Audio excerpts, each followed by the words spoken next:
Fala galera, beleza? Estou aqui em mais um vídeo para falar um pouco sobre a situação atual do futebol brasileiro e algumas falácias, algumas histórias que nós temos no nosso futebol. Uma das maiores falácias do nosso futebol, uma das maiores conversas de botequim, principalmente dos nossos comentaristas que eu estava acompanhando, é sobre o futebol brasileiro não estar gerando novos craques. Antes de falar sobre isso, é interessante nós pensarmos no seguinte, fazermos toda uma comparação das gerações anteriores do nosso futebol. Recentemente eu estava assistindo alguns jogos da Copa do Mundo 94. Para quem não sabe, essa foi a primeira Copa do Mundo que eu assisti, de fato, né? Eu tinha 7, 8 anos na época. E nessa Copa, ela foi bem interessante. Foi a Copa dos Estados Unidos, em que o Brasil ganhou o tetracampeonato. E nessa Copa, foi a Copa do Mundo em que, podemos dizer assim, foi uma Copa que o Brasil, ele praticou um futebol não tão vistoso, né? Como foi de 82, que o Brasil não ganhou a Copa em 82, com aquela grande seleção, Sócrates, Zico e etc. Mas foi uma Copa que o Brasil foi competitivo. Copa liderada pelo técnico Parreira, que tinha no ataque Bebeto e Romário. Hoje em dia, os saudosistas, né, o pessoal da velha guarda do futebol, principalmente alguns comentaristas mais antigos, exaltam essa seleção como se fosse uma das grandes seleções do futebol brasileiro.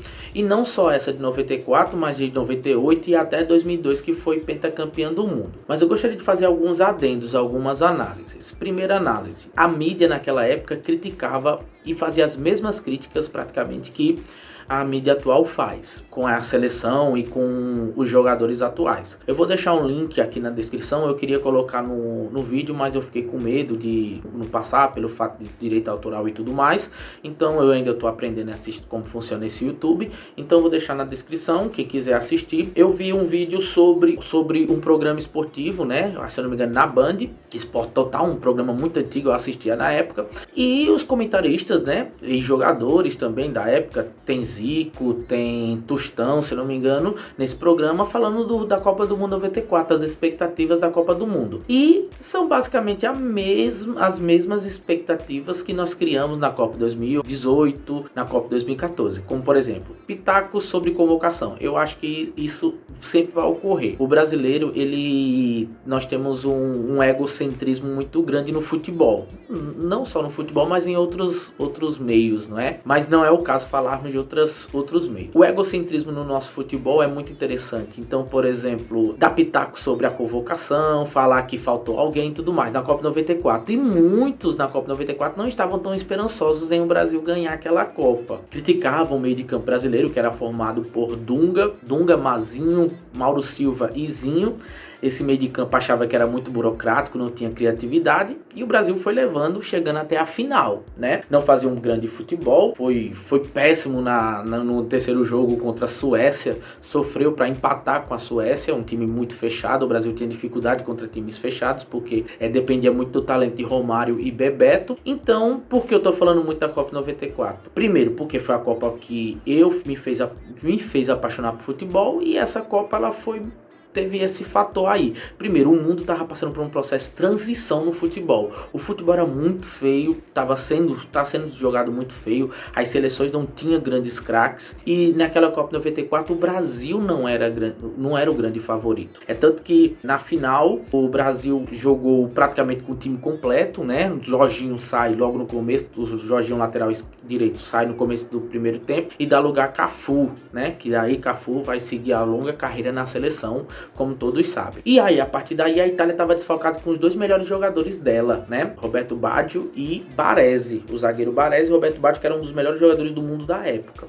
Então, a partir daí, você tem uma série de fatores que nos dá a entender que será mesmo que esta geração atual, ela é tão com falta de craques como essa geração do Tetra, por exemplo? Zinho, Mazinho, Mauro Silva, Dunga, podemos dizer, a dupla de zaga, Aldair e Márcio Santos, não era a preterida, nem era titular da Copa 94. A zaga titular era Ricardo Rocha e Ricardo Gomes. Você tinha Branco, lateral esquerdo, que a torcida brasileira queria muito que Roberto Carlos seria o titular, né? Nem foi convocado para a Copa do Mundo. O Roberto Carlos estava iniciando sua carreira no futebol brasileiro. Então, a partir daí você tem uma análise sobre esse saudosismo que nós temos. Na Copa 98, vale ressaltar também que nós tivemos grandes críticas na convocação. Primeira grande crítica, Romário se machuca meses antes ou um mês antes da convocação, e tem uma grande polêmica, né? Porque Romário afirmava que podia estar pronto a tempo, mas o técnico Zagallo, juntamente com Zico, prefere não convocá-lo. E aí, a partir daí, você tem uma grande polêmica.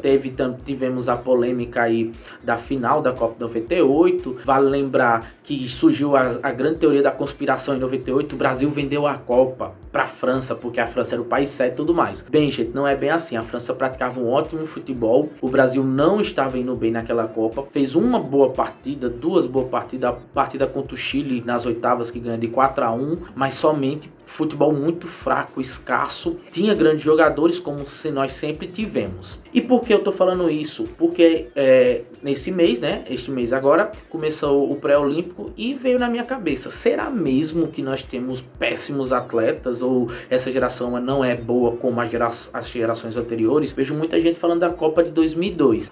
Na Copa de 2002 tínhamos Ronaldo, Rivaldo e Ronaldinho Gaúcho. É verdade. Tínhamos Ronaldo, Rivaldo e Ronaldinho Gaúcho. Mas vale ressaltar que em 2002 Ronaldinho Gaúcho não era um dos melhores do mundo da época. Ronaldo vinha de várias lesões e tínhamos Rivaldo, que ainda estava no auge da sua carreira e tudo mais.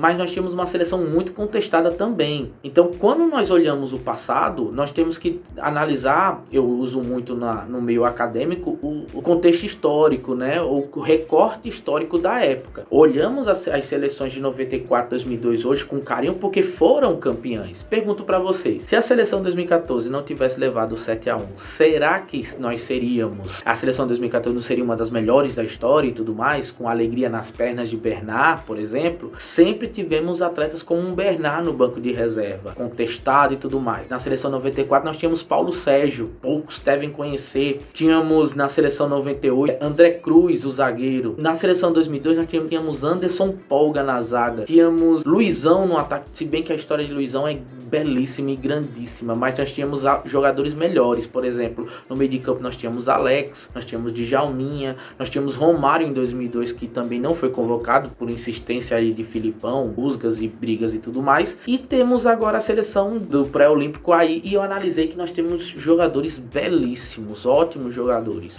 Nós temos um meio de campo que sabe jogar, como Bruno Guimarães, com o Matheus Henrique, com o Pedrinho, que é um jogador meio clássico ainda. O Pedrinho, eu acho que para ele se tornar um grande jogador, até para jogar ter nível de Europa, eu acho que ele precisa participar mais do jogo. Nós temos jogadores que já jogam nas principais ligas do mundo, que nem foram convocados, né, para o pré-olímpico, pelo motivo dos times, dos clubes não cederem esses atletas. Então essa é a minha análise. Será que nós vivemos um grande saudosismo em acharmos sempre que o passado é melhor que o presente e que será o melhor que o futuro? Isso é em tudo, né? Nós falamos, a música do passado é melhor, antigamente não era mais seguro, ou tudo no passado sempre é melhor do que o presente. Então isso aí é a minha avaliação. Para lembrar que eu vou deixar um link na descrição aqui do vídeo sobre essa pequena análise, e eu acho que nós devemos valorizar mais o futebol atual, principalmente os nossos atletas. E lógico, enaltecer os atletas do mundo todo, os jogadores do mundo todo, mas o atleta brasileiro eu acho que nós temos um grande valor. Eu acho que o problema do Brasil, do futebol brasileiro, é muito mais estrutural do que falta de atletas. Nós temos um celeiro grandioso de atletas. Se você olhar as outras seleções, como por exemplo a seleção uruguaia, que o Brasil jogou recentemente no pré-olímpico e ganhamos de 3-1, o Brasil é bem melhor, muito melhor de jogadores. Os jogadores já estão em grandes seleções e tudo mais. Então acredito eu que o problema não é safra. A safra de jogadores brasileiros é ótima. O problema está na estrutura do futebol brasileiro. Eu acho que está também no treinamento, e eu acho que o buraco é mais embaixo sobre essa seleção. Então fica a minha análise sobre o futebol brasileiro e o passado, essa comparação entre 94 e 2008, 2002 e a seleção atual. Claro, óbvio que nós devemos enaltecer nosso passado, as conquistas do passado, mas nós não podemos subestimar nossos futuros atletas, principalmente dessa nova geração, que eu acho que é uma das melhores safras aí dos últimos tempos.